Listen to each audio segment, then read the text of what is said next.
সোজা করার জন্য যেমন বইয়ের দরকার সেই কিতাবখানার নাম তাওরাত। 1000 পারা, 10 লক্ষ আয়াত। নবী পাঠাইছে মুসা আলাইহিস সালামকে, যার হাত ফিরাউনের সামনে ধরলে সূর্যের চাইতে জ্বলে উঠতো, তাকায় থাকতে পারতো না। হাতের লাঠিটা ফেলে দিলে 3 কিলোমিটার লম্বা একটা সাপ হয়ে যেত, ফিরাউনের বংশ ধরে ধাওয়াইয়ে সাগরে নামায় দিত। যার হাতের লাঠির বাড়িতে নীল নদের ভিতরে 12টা রাস্তা হয়ে যায়, এমন যোগ্য নবীর দরকার। আল্লাহ তাআলা সেই কিতাব দিয়ে সেই নবীকে পাঠিয়েছে। কথা বলুন ঠিক কি ঠিক না? এরপরে ছাত্রর যোগ্যতা আরও বেড়ে চলে গেছে। এবার ছাত্র চলে গেছে বিশ্ববিদ্যালয়।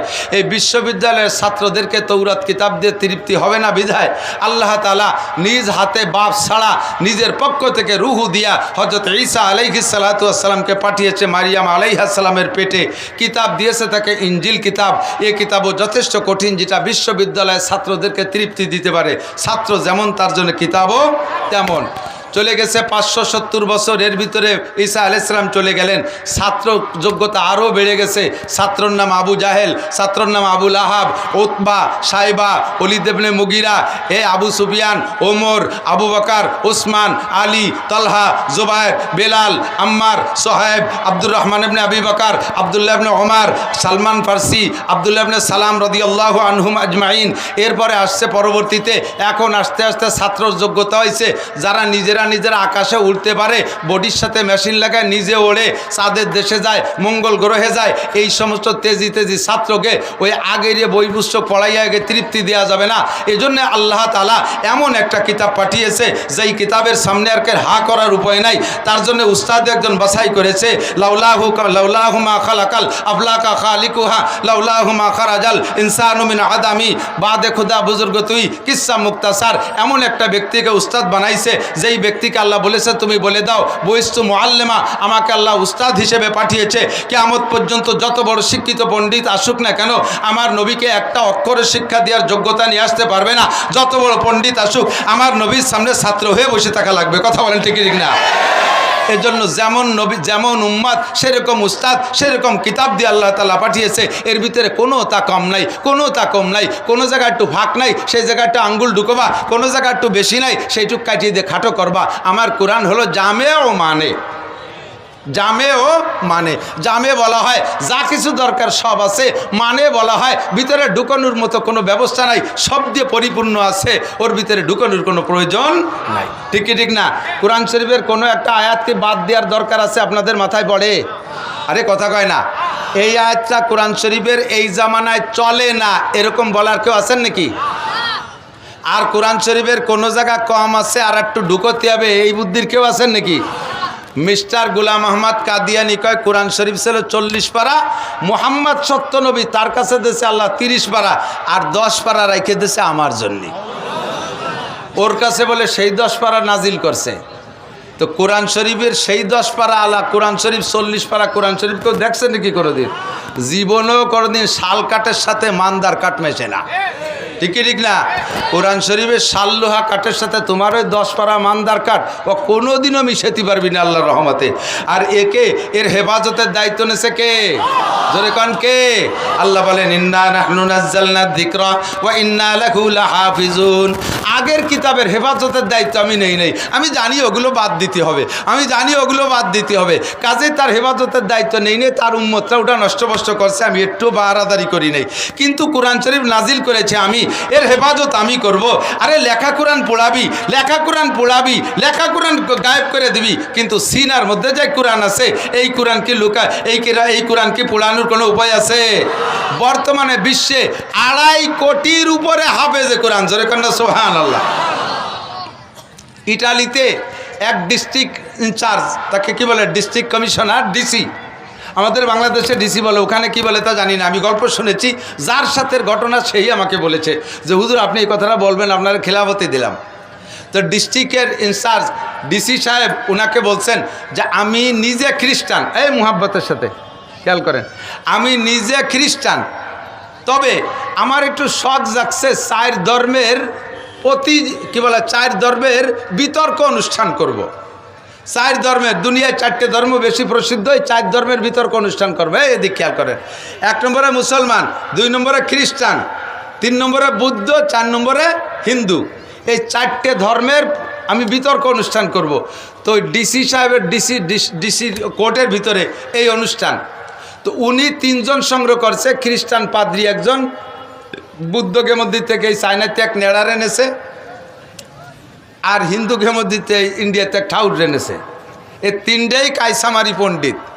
এবার যিনি বলতেছেন, আমাকে চন্দ্রদিগেলে বাড়ি, উনি বলেন যে আমারে দায়িত্ব দিয়েছে, ডিসি সাহেবের সাথে আমার সম্পর্ক ভালো, আমারও বলছে যে জনাব মুসলমান একজন আলেম আপনি সংগ্রহ করেন, আমার এখানে প্রতিযোগিতা হবে, বিতর্ক হবে। তো ওনার 3 জন উনি আনছে, আমি খুঁজতে লেগে গেলাম পুরো ইটালিতে। তো সবে মাত্র বাংলাদেশ থেকে 1 বছর আগে একজন আলেম আসছে, উনি কি যেন নাম বলছে আমি ভুলে গেছি, হাফেজ, হাটাজারির থেকে মৌলানা, তামিরুল মিল্লাত ঢাকার আলিয়া মাদ্রাসা থেকে কামিল পাস, ঢাকা বিশ্ববিদ্যালয় থেকে ইংলিশের পর মাস্টার্স, তাহলে সব আছে না, সবটাই পারদর্শী, কিন্তু ইটালিয়ান ভাষা এখনও ধরে পারে নাই। উনারে সংগ্রহ করে এনেছে। এবার 4 জনের বিতর্ক অনুষ্ঠান। প্রথমই দায়িত্ব দেশে হিন্দুরে, হিন্দু ঠাকুরে বলছে, ঠাকুর মশাই তুমি তোমার ধর্মের প্রাধান্যতা যতভাবে পারো দলিল আদিল্লাত দিয়ে যত সময় লাগে, আজকে সময় উন্মুক্ত, এবং পাশে যারা আছে তারা কানলো না, হাসলো, মরলো না, বাঁচলো, ওয়া দেখা দেখি নেই, এমনভাবে বক্তব্য দেবা যে তোমার ধর্মই দুনিয়ায় ধর্ম, আর অন্য কোনো ধর্ম কিছু না, তা জিরো। এমনভাবে বক্তব্য দিবা যাতে তারা আর কথা বলতে সুযোগ না পায়, তাতে যদি ওই 3 জন পলায় চলে যায় যাক। হিন্দু মুসাইরে যখন অনুমতি দিয়েছে, হিন্দু ঠাকুর এভাবে বক্তব্য ঝাড়ছে। তো যিনি বলতেছেন উনি বললেন যে এই ঠাকুরের হিন্দু ধর্মের মহত্ব বক্তব্য শুনে আমি নিজেই বিভ্রান্ত হয়ে গেছি, আমারই ভয় লাগতেছে, আল্লাহ কি মুসলমান ছাড়িয়ে দিয়ে হিন্দুই ওয়া লাগে নাকি আল্লাহ জানে। এ ঠাকুর এত জানে কিভাবে যে বলল। তো আমি চিন্তা করছি পরে 3 জন পলাবে, তা দেখলাম যে না, পলাই নেই। উনি ছেড়ে দেওয়ার পরে এবার বুদ্ধ নেড়ারে দায়িত্ব দেশে, তোমার দায়িত্ব 2টা, এই ঠাউরে কাটবা আর সামনের জনের দরজা বন্ধ করবা। সেও ভালো পণ্ডিত, এমনভাবে জানছে হিন্দু কোন জায়গায় যে বলাবে তার হদ খুঁজে পাচ্ছে না, তার ধর্মের জিরো বানায় দিছে। আর সামনে বক্তব্য রাখবে খ্রিস্টান যিনি, তাকে এমনভাবে দরজা বন্ধ করছে কেমন যেন এখন বুদ্ধই হতে হবে সবাই।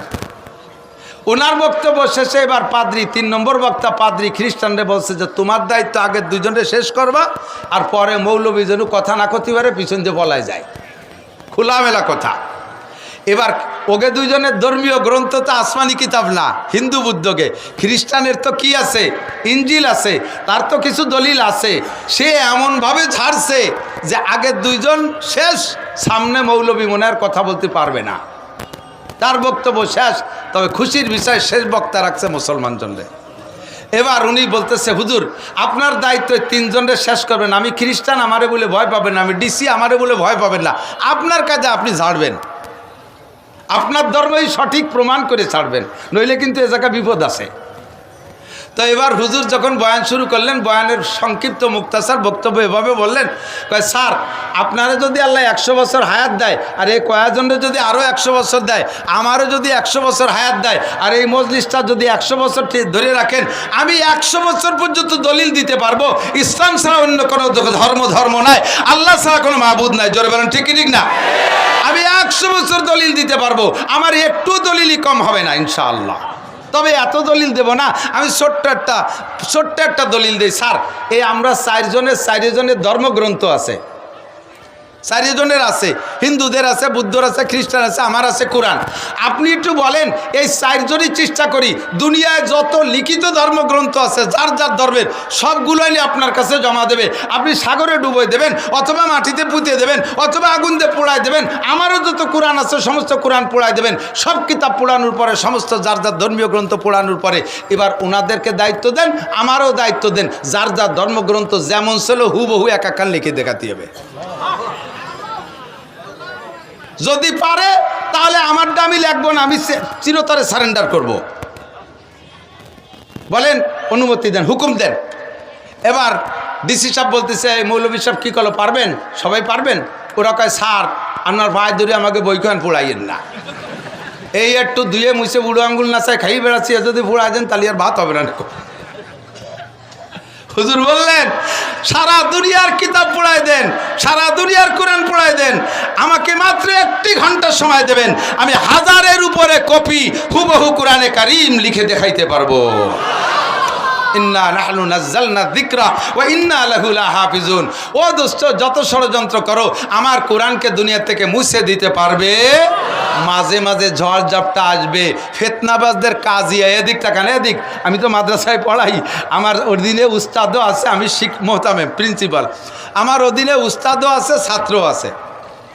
বাস্তব যেটা আমি উপলব্ধি করি, যেই ছাত্রগুলো ঘন ঘন নালিশ করে, যারা মাস্টার আছেন তারা আমার সাথে আশা করি একমত হবেন, যেই ছাত্রগুলো ঘন ঘন নালিশ করে ওই ছাত্রগুলো সম্পর্কে খবর নিয়ে দেখবেন, যারা অন্যায় বেশি করে সে ওই অন্যায় করে টিকে থাকার জন্য ভালো মানুষের নামে নালিশ করে।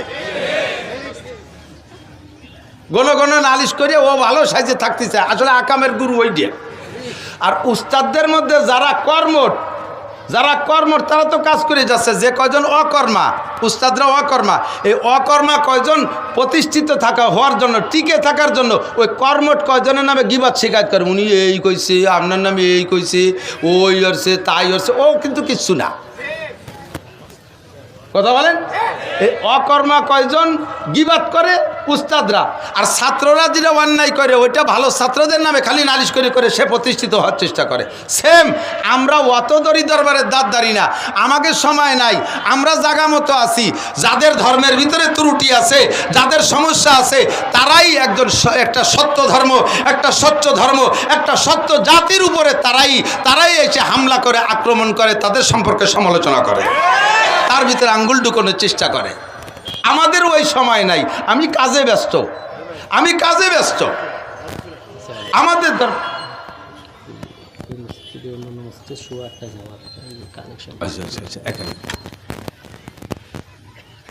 সময় তো শেষ, আমার সময় আমার হিসেবে আরও আগে শেষ মনে হইতেছে। ভালো অনেক কথা এসে গেলি তো করতে চালিয়ে নড়বেন না কেউ। তো বর্তমানে আমাদের এলাকায় যথেষ্ট ফিতনা আসতেছে, এই ট্রান্সজেন্ডার ফিতনা। হুজুররা বলবে, আমি শুধু হেডলাইন কয়ে যাই, ট্রান্সজেন্ডার চেনেন তো, নাম শুনছেন? ছেলেরে মাইয়ে কলি মাইয়ে হয়ে যায়, তারে আর কিছু ওরা লাগে না, মেয়েটারে প্যান্ট পরালি ছেলে হয়ে যায়। এই ক্যাইসা কুদরত শুরু হয়েছে চিন্তা করতে পারেন। এই সমস্তগুলোর আবিষ্কারক পশ্চিমে বদমায়েশরা, কথা মানে ঠিক না? সবগুলোর আবিষ্কারক আমাদের দেশে হাটাজারি, পটিয়া, বাবুনগর, জিরি, নাজিরাট, লালবাগ, ফরিদাবাদ, মালিবাগ, যাত্রাবাড়ি, গহরডাঙ্গা, বাহিদ্দে, আসলিয়া, নকলিয়া, যত যা আছে সমস্ত আমাদের এই কওমি উলামায়ে কিরামদের মাধ্যমে আমরা ধর্ম পাইছি, দিন পাইছি। আমরা এক গতিতে চলতেছিলাম, কতক্ষণ ঠিক না? আমরা জীবনেও কানে রফিয়া দান করি নাই, আমরা বইয়ের বা ছানা বান্ধি নাই, আমিন জোরে কই নাই, ইমামের পিছনে সুরো ভাতেয়া পড়ি নাই, এখনও পড়ি না। এত বড় বড় মহাদ্দেশ, এই যে মাওলানা হুজুর শাইখুল হাদিস সাহেব, আমার পাশে বসা হযরত মাওলানা রাশেদ সাহেব, এ বড় বড় আলেম আমাদের দেশে বিদ্যমান, আমাদের কাছে আসে না। স্কুল কলেজ ইউনিভার্সিটির ছেলে মেয়েদের কাছে, গ্রাম্য সাধারণ পাবলিকের কাছে একদল আহলে হাদিসের প্রস্তাব নিয়ে যাইয়া তাদেরকে আহলে হাদিস বানানোর চেষ্টা করে। আমি আপনাদেরকে মোটে বুঝাই কুল পাই না।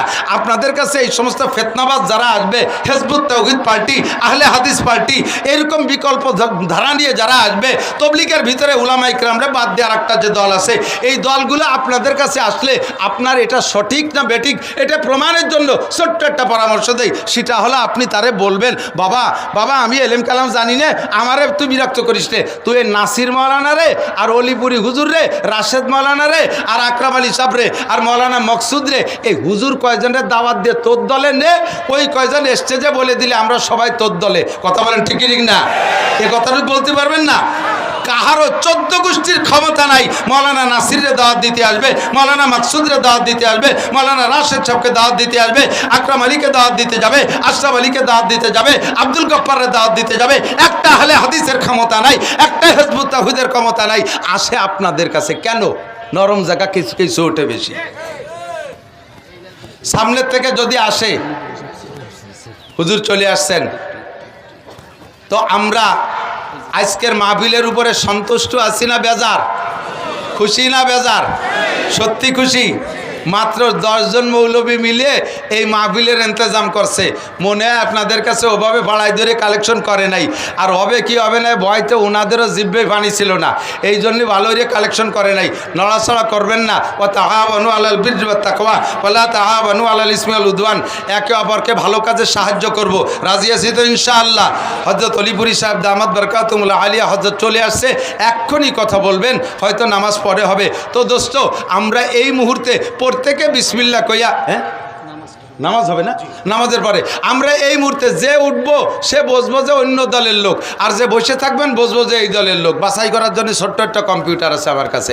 বিসমিল্লাহ কইয়া পকেটে একটু হাত দেন, আজকের পকেটের বড় টাকাটা একটু ধরেন, উলামাই কিরাম একটু সহযোগিতা করেন। এই দেশভরের উলামাই কিরামকে আনছেন, এনাদের আপ্যায়ন আছে, এনাদের খেদমত আছে, মাইক লাইট ইত্যাদি মিলাইয়া একটু আপনারা সাহায্য করবেন তো ইনশাআল্লাহ? পাঠাবো আপনাদের কাছে, আপনারা বলেন পাঠাবো ইনশাআল্লাহ? পাঠাবো? যে এই যে ব্যাগ নিয়ে গেছে যান, সকলে দেবেন, একটু মুক্ত মনে, একটু মুক্ত হস্তে দান করবেন, একটু পকেটের বড় টাকাটা। আরে আর ব্যাগ কই গেলে? তো মাত্র একজন গেছে, ঢুকে পড়ছে, তাড়াতাড়ি। এই ওই আইরো মোহন, এইদিক এইদিক, এইদিক যে